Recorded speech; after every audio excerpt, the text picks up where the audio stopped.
Parce qu'à un moment, nous nous sommes dit que la CPI s'est servie des Congolais comme des cobayes. Cobayes. On a arrêté Martin Djolo, Katanga et bien d'autres, en fait, pour faire vivre la CPI.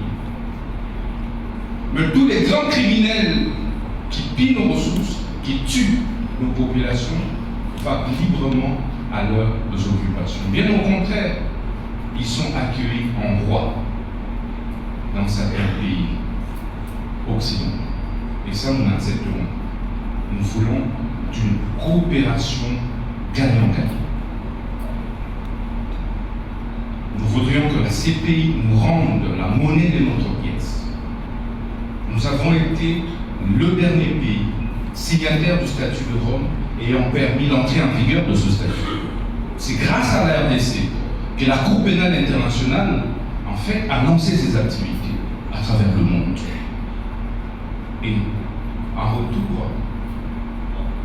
retour, c'est ce que nous observons. En retour, la CPI, depuis 2004, comme le professeur Taylor l'a dit, il y a eu le premier déferment. Il y a une deuxième situation déférée devant la CPI. Mais qu'attend la CPI pour traquer M. Kagame? Et je me dis, ce n'est pas une question d'expertise, ce n'est pas une question d'épreuve. Vous êtes beaucoup plus outillés, vous avez des drones, vous savez en ce moment-ci où se commet un crime, maintenant là.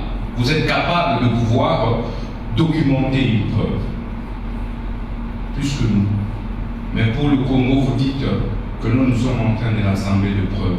Ça fait donc 20 ans, ça fait 24 ans que vous êtes en train de rassembler des preuves.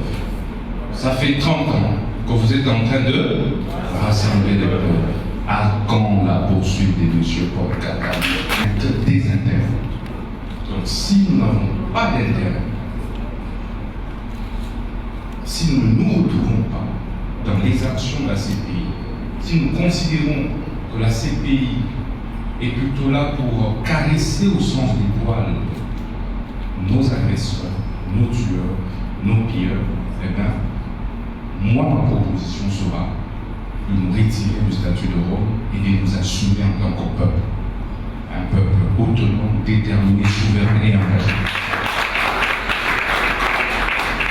Et je pense que parmi les conclusions, messieurs le représentant du procureur de la CPI pourrait envisager de manière beaucoup plus concrète les modalités du lancement des mandats d'arrêt contre M. Paul Kagame.